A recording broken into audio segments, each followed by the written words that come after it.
안녕하십니까. 경향신문 이대근입니다. 오늘은 북한이 수소폭탄 실험이라고 하는 제4차 핵실험 문제에 관해서 말씀드리겠습니다. 이번 핵실험은 해명되지 않는 것들이 너무 많습니다.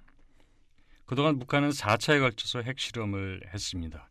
기존 3차 핵실험과 이번 4차 핵실험이 다른 것은 핵실험 당시의 주변 정세입니다. 1, 2차 핵실험 때는 북핵 협상이 북측에게 불리하게 전개될 때였습니다. 그래서 그때의 핵실험은 그 불리한 국면을 유리하게 조성하기 위한 것으로 설명을 할 수가 있습니다. 지난번 3차 핵실험 때는 북중 관계도 그렇고 남북 관계, 북일 관계, 북미 관계 모두 안 좋은 상황이었습니다. 말하자면 북한이 행동의 자유를 제약하는 것이 없었던 것입니다. 이건 역설적으로 말해서 핵실험하기 좋은 때라고 할 수가 있습니다. 그러나 이번 정세는 매우 미묘한 상황입니다. 여전히 북한이 대외관계가 좋은 것은 아니지만 여러 주변국들과 관계 개선 노력을 하던 중이었습니다. 우선 북중 관계를 보도록 하겠습니다. 김정은 체제 등장 이후 북중 관계는 냉랭한 관계를 보였고 최근에 이 관계를 회복하기 위해서 양측이 노력을 하고 있던 중이었습니다. 지난해 10월입니다. 유이산 중국 공산당 정치국 상무위원이 방북을 했고 북한에서는 모랑봉 악단이 베이징을 방문하면서 교류를 재개하고 이렇게 관계 개선 의지를 양측이 보였습니다. 결국 모란봉 악단 공연은 취소됐지만 양측이 긍정적 신호를 주고받던 시점이었습니다. 남북관계도 마찬가지입니다. 지난해 8.25 남북 고위급 접촉을 통해서 남북 간 합의를 한 것들이 있었고 지난해 12월에는 그 합의에 따라서 남북 차관급 회담을 열어서 남북 간 관계 회복의 시도가 잇따라 있었던 겁니다. 물론 이 차관급 회담은 결렬되면서 더 이상 관계 회복을 하지는 못했지만 최소한 대결 국면에서는 벗어나 있었던 겁니다. 북일 관계 역시 진전은 없지만 일본인 납치자 재조사를 지금 북한이 진행하는 상황이었습니다. 북한이 이번 4차 핵실험은 과거처럼 꽉 막힌 정세를 돌파하기 위한 것도 아니고 지금 주변 관계가 악화될 대로 악화되어서 북한이 핵실험으로 이렇게 내몰리는 상황도 아니었습니다. 북한이 노력으로 대외관계를 조심스럽게 회복하고 있던 이 시점에 왜 북한 스스로 이 모든 대외관계를 최악으로 만들 수 있는 도발을 했는지 적어도 외부의 시선으로는 이해가 되지 않습니다. 핵실험을 할 생각이었다면 대외관계에는 북한이 왜 이렇게 신경을 썼던 것인지 알 수가 없습니다.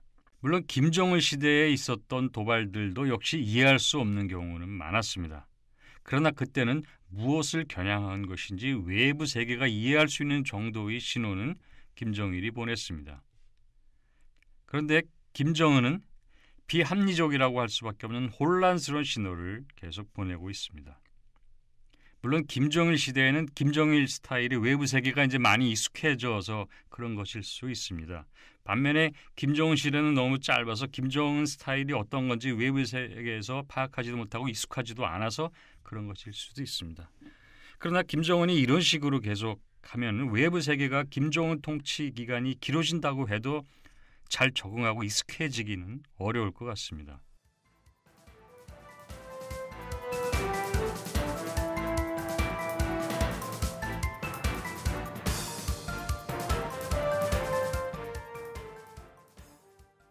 김정은을 상대한다는 것은 정말 어려운 일입니다. 이번 핵실험을 하기 전에 적어도 대외관계로 봤을 때 지난 12월부터 북한 동향을 다시 복귀해봐도 북한이 핵실험이라는 충격파를 던질 준비를 했다고 보기가 어렵습니다. 물론 김정은은 지난해 12월 10일 김일성이 1948년 12월 처음으로 자체 개발한 기관총 첫 시험 사격을 했던 것을 현지 지도를 한 적이 있었습니다. 그때 김정은이 이런 말을 했습니다. 핵폭탄, 수소폭탄이 거대한 폭음을 울릴 수 있는 강대한 핵보육이 됐다. 이렇게 선언을 한 적이 있습니다. 이때 외부 세계는 북한이 수소폭탄 개발 능력이 없다면서 그 말 자체를 아예 무시를 했었습니다. 당시 상황을 고려해도 북한이 핵실험할 분위기는 아니었던 겁니다. 모란봉 악단이 베이징을 방문 중이었고 남북 차관급 회담이 예정되어 있었습니다. 반기문 유엔 사무총장이 방북을 북측과 협의 중이었고 1월 1일에는 김정은이 신년사를 통해서 핵 문제는 아예 거론하지도 않았습니다. 그렇지만 이제 핵실험을 한 현재 시점에서 거꾸로 다시 그때 상황을 살펴보면은 숨겨진 몇 가지 장면들을 찾아볼 수는 있습니다. 우선 수소폭탄 그 발언 자체가 당시는 생뚱맞은 것이었다고 생각했는데 지금 생각해보니 그것이 아니었던 겁니다. 북한은 핵실험 준비를 하고 있다. 이 신호를 보냈던 것입니다. 김정은이 그 발언을 한 지 이틀 만인 12일 날 북한은 남북 창하급 회담을 결렬시켰습니다. 그리고 같은 날 모란봉 악단을 갑자기 베이징에서 평양으로 철수시켰습니다. 모란봉 악단 철수시킨 사흘 뒤인 15일에 김정은은 북한이 나중에 핵실험을 하고 나서 발표한 바에 따르면 도동당 군수공업 후 수소탄 시험준비 정황 보고서에 결재를 했다고 합니다. 김정은은 결재를 하면서 2016년에 장엄한 소막은 첫 수소탄이 장쾌한 폭음으로 열어 제낄 것이다. 이렇게 적었다고 합니다. 그리고 18일이 지난 1월 3일 수소탄 실험 최종 명령서에 김정은이 서명을 하고 서명한 사흘 뒤인 6일 날 핵실험을 한 겁니다. 이건 김정은이 적어도 12월부터 핵실험 준비를 하면서 유화적 조치들도 병행했다는 걸 말해줍니다. 왜 그랬을까요? 핵실험을 숨기기 위해서 그랬을까요?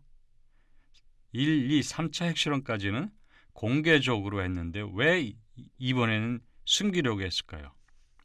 수소폭탄 실험이라는 새로운 핵 개발의 진전에 따라서 미중 양 강대국이 핵 문제에 예민하게 반응하니까 그래서 여러 가지 방법으로 핵실험을 무산시킬 것을 걱정을 해서 비밀리에 갑작스럽게 했던 것일까요? 미국이 선제 공격을 할까 봐 두려워서 비밀리에 했을까요?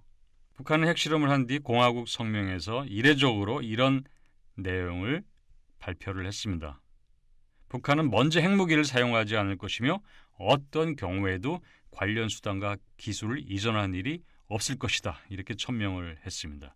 이거는 미국을 상당히 의식을 한 겁니다. 말하자면 미국이 강경하게 어떤 그 대북 공격을 할까 봐 그거를 사전에 차단하기 위한 의도로 이런 발언을 한 것으로 보입니다. 그렇다면 미국이 선제 공격할 만큼 심각하게 받아들일 것이라고 김정은이 판단을 해서 기존 핵실험 때와는 달리 비밀리에 핵실험을 준비했다는 해석은 가능합니다. 만일 이런 해석이 타당하다면 대외관계 개선 움직임은 단지 핵실험을 숨기기 위한 제스처 혹은 도구에 불과했다는 것인데 대외관계 우선순위가 북한에서 아무리 낮다고 해도 이렇게 일회용 속임수를 해야 했을까요? 지금은 외교의 중요성이 떨어진다 해도 언젠가 북한에게도 외교가 필요할 텐데 이렇게 외교적 조치조차 믿을 수 없는 것으로 만들어버리면 누가 김정은과 성의껏 대화를 하려고 할까요? 북한이 자기 발등을 찍는 어리석은 행동이 아닐 수 없습니다.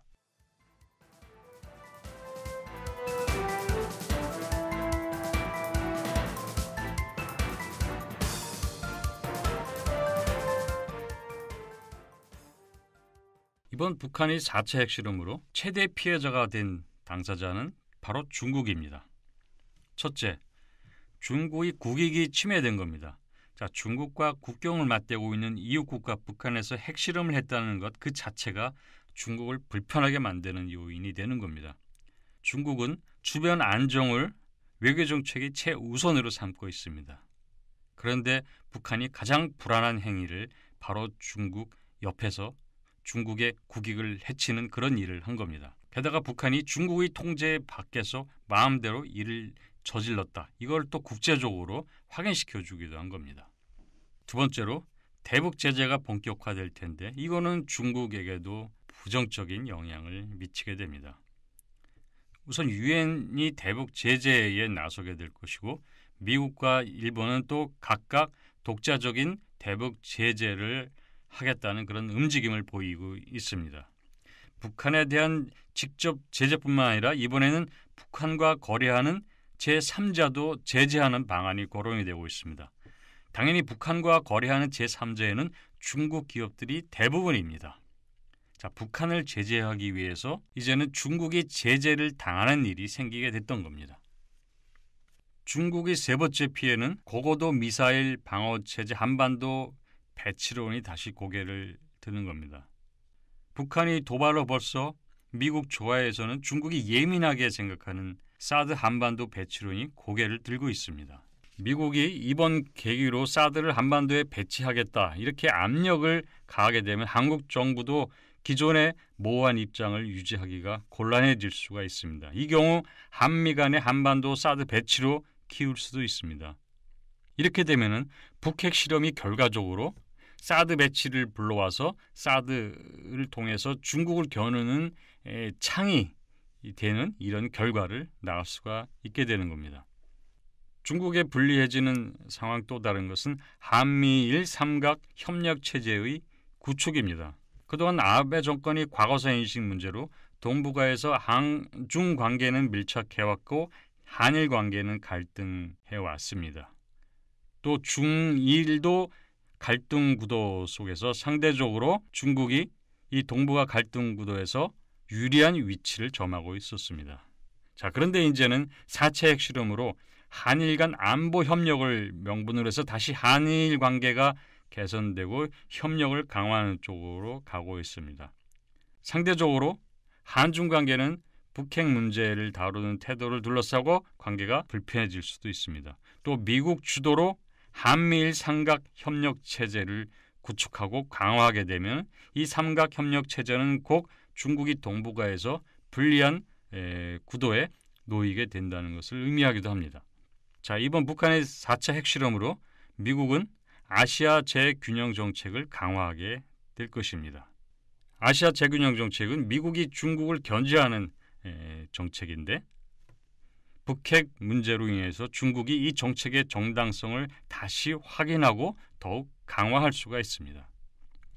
사드 배치니 미군의 전략 자산을 한반도에 배치하니 하는 이런 것도 이 연장선상에 있다고 할 수가 있습니다. 사드 배치는 중국이 강력히 반발했던 것이기 때문에 더 말할 나위가 없습니다. 북핵 위협에 대응하는 미군의 전략 자산 배치도 마찬가지입니다. 그건 핵 보복이 가능하다는 것을 무력 시위하기 위해서 전략 폭격기나 경우에 따라서는 항모 같은 것도 파견할 수 있다는 뜻입니다. 한반도에 이런 미국의 전략 자산이 배치된다는 것은 중국으로서는 민감하게 생각하지 않을 수 없는 그런 일입니다. 그다음에 마지막으로 중국은 피해자임에도 불구하고 이 핵 문제 해결 책임도 또 안게 됩니다. 이런 문제가 생기면 의뢰 미국은 중국이 대북 압박을 강화해서 북한의 태도를 바꿔놓아야 한다. 이렇게 압력을 가하고는 합니다. 사실 대북 영향력이 가장 큰 국가가 중국인 것은 맞습니다. 따라서 중국이 국제사회의 책임이 있는 일원으로서 대북 압박과 북한 설득에 앞장서야 한다. 이런 논리로 중국이 역할을 하도록 압력을 놓는 겁니다. 그러나 사실 중국의 대북 영향력이라는 것은 쓸수록 힘이 빠지는 이상한 영향력입니다. 자, 중국이 대북 영향력을 행사한다고 대북 압박을 하면은 북중 양국 관계가 악화될 수밖에 없습니다. 양국 관계가 악화된다는 것은 중국의 대북 영향력이 그만큼 약화된다는 것을 의미하는 겁니다. 만일 양국 관계가 좋은 상태일 때 중국의 대북 영향력의 잠재력은 당연히 높아집니다. 그렇지만 그때 중국이 북한에 대해서 칼을 빼드는 순간 그 칼은 녹슨 칼이 되는 이런 이상한 마법이 작용하는 게 양국 관계입니다. 중국은 2차 핵실험 때 더 강하게 북한을 비판을 했습니다. 그리고 2차 핵실험 때보다 3차 핵실험 때 더 강력하게 북한을 지적을 했습니다. 그리고 더 강하게 압박을 했습니다. 자, 이렇게 1, 2, 3차 핵실험을 하는 동안 북중 관계는 나빠졌고 당연히 중국의 대북 발언권도 그만큼 약화되었습니다. 북한은 점점 중국의 말을 듣지 않게 된 겁니다. 그래도 미국은 중국이 강력한 대북 제재에 나서야 한다고 중국에 촉구할 것이고 한국도 이런 주장을 따라갈 것입니다. 자, 그럼 중국은 이러지도 저러지도 못하는 상황에 처할 수가 있습니다. 중국의 핵실험에서 가장 피해를 보는 당사자인데도 그 문제 해결에 책임을 떠맞는 아주 불리한 위치에 처할 수 있게 되는 겁니다.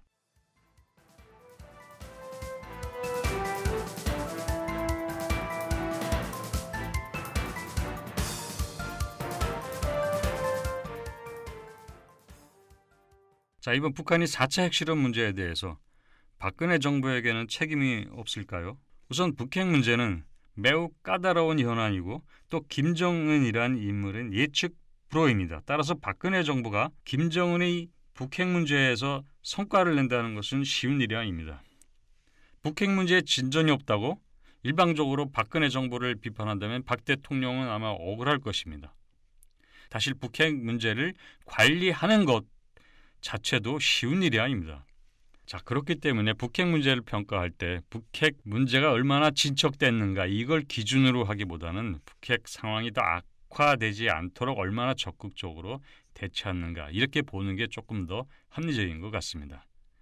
그렇다면 박 대통령은 북핵 악화를 막기 위해 그동안 한 일이 무엇이었을까요? 박근혜 정부는 이명박 정부 이래 미국과 함께 북한이 먼저 핵을 폐기해야 된다는 선핵 폐기 입장 말고는 적극적인 비핵화 정책이 없었습니다. 민주화 이후 북핵 문제에 대해서 이렇게 소극적인 정부, 무대책으로 일관한 정부는 없었습니다. 이명박 정부도 이 정도는 아니었습니다. 비핵화 해법을 제시하고 미국이 적극 북미 협상에 나서도록 설득하면서 비핵화는 아니더라도 최소한 핵실험 유예나 핵가동 동결이라도 이끌어내야 했습니다. 그러나 박근혜 정부는 미국과 함께 전략적 인내 혹은 선의의 무시 전략으로 일관하면서 북한의 핵 개발의 자유를 부여했고 그 결과가 바로 4차 핵실험으로 나타난 것입니다. 4차 핵실험은 어떤 측면에서 박근혜 정부의 정책의 결과라고도 할 수가 있습니다. 북한의 핵실험하도록 방치를 했기 때문입니다. 북한 핵 문제를 정부가 너무 방치한다는 비판에 직면하자 박 대통령이 뭔가 하기는 했습니다. 박 대통령이 한 그 모종의 대응 조치가 뭔가 하면은 바로 지난해 10월 한미 정상회담에서 양국 정상이 최고의 시급성을 갖고 북핵 문제를 다루겠다 이렇게 합의를 한 겁니다. 그런데 이 합의 이후에 한미 양국이 북핵 문제 해결을 위해 한 일은 아무것도 없었습니다. 당초 이 합의 자체가 북핵 문제를 적극 해결하겠다는 어떤 구상을 갖고 한 일이 아니었기 때문이라고 생각이 됩니다. 아마 모르긴 몰라도 박 대통령이 오바마 미국 대통령에게 부탁해서 이런 용어를 하나 발표하자고 했던 것 같습니다. 이렇게 빈말이라도 기록으로 남겨둬야 할 만큼 박 대통령은 북핵 문제를 소홀히 했다는 비판에 엄청나게 직면해 있었습니다. 그만큼 박 대통령 북핵 문제에 전혀 관심이 없었습니다. 북핵 문제는 일단 북한이 핵을 개발하면 그 대응 수단이 마땅치 않다는데 그 심각성이 있습니다. 지금 북핵 문제에 대응한다고 개성공단 철수하자, 사드 배치하자, 미군의 전술핵 재배치하자, 한국도 이제 핵무장하자 이런 얘기가 나오고 있지만 이건 모두 핵 개발을 막는 조치가 아닙니다. 보복 조치이거나 아니면 상호 방어하는 조치에 불과합니다. 북한이 핵 개발을 한 이 상황 자체를 바꾸지는 못하는 겁니다. 게다가 이런 대응들은 모두 비이성적이고 비현실적입니다. 대북 제재를 강화한다는 건 역시 북한이 한국전쟁 이래 제재를 지금까지 계속 받아왔고 그 제재 속에서 북한이 생존해왔기 때문에 다시 제재를 강화하고 제재를 더 추가한다고 해서 북한에 대한 압력 효과도 거의 없습니다. 중국도 무조건 북한을 봉쇄하는 쪽으로 갈 가능성은 매우 적습니다. 미국 일가에서는 이번 기회에 북한을 쿠바식으로 봉쇄하자 그런 방법론도 거론되고는 있지만 지금 미국 쿠바 관계 어떻게 됐습니까? 미국 오바마 대통령이 지난해 대쿠바 정책, 대쿠바 봉쇄 정책은 실패했다 이렇게 인정하고 쿠바 봉쇄를 풀고 미국 쿠바 간 국교 정상화를 했습니다. 이것이 보여주는 것이 뭐냐면은 어떤 나라를 제재와 압박을 해서 상대국의 행동을 바꾸는 건 불가능하다는 겁니다. 역사적으로 그런 정책이 성공한 전례도 없습니다. 이렇게 북핵 문제가 갖고 있는 성격상 사후 제재가 아니라 사전 핵개발 차단 조치를 정부가 주도적으로 했어야 하는 겁니다. 이제 와서 제재를 통해서 상황을 되돌리는 것은 거의 불가능한 일입니다. 그동안 박근혜 정부가 비핵화 정책이라고 한 것은 있었습니다. 박근혜 대통령은 지난해 9월 이런 말을 했었습니다. 통일이 북핵 문제의 해법이기도 하다. 이거 다시 말해서 박 대통령이 북핵 문제 해결 그 자체에는 관심이 없다는 걸 나타낸 겁니다. 이거는 통일될 때까지 기다리면 된다는 말과 다르지 않은 겁니다. 다시 말해서 이것 또한 북한 붕괴론이기도 합니다. 북한이 붕괴되고 남한이 흡수해버리면 골치 아픈 핵 문제 다루지 않아도 된다는 얘기입니다. 말하자면 박 대통령에게 통일론은 대북 정책 실패 은폐용이자 북핵 방치에 대한 자기 변명에 불과합니다. 이게 박 대통령의 유일한 대북 정책이었다고 할 수가 있습니다. 아니 이거는 대북 정책이라기보다는 북핵 개발 촉진책이라고 하는 게 더 타당할 겁니다. 변형된 북한 붕괴론인 통일론이 기승을 부리는 상황이라면 북한이 어떻게 대응할까요? 북한의 관점에서 봤을 때 체제를 지키기 위해서 핵무기에 매달릴 수밖에 없는 것 아닐까요? 4차 핵실험이 이루어지고 나서 박근혜 정부가 사후에 북핵 정책이라고 내놓은 게 바로 대북 확성기를 통한 대북 심리전 방송을 재개하는 겁니다. 자, 북한이 핵실험을 했다고 하는데 정부가 할 수 있는 가장 눈에 띄고 가장 효과적인 대응 조치가 대북 선전 방송이라는 겁니다. 이게 무슨 뜻입니까? 할 수 있는 일이 없다는 자기 고백이나 다름없는 겁니다. 아니 수소폭탄을 확성기로 막겠다는 발상과 뭐가 다르겠습니까?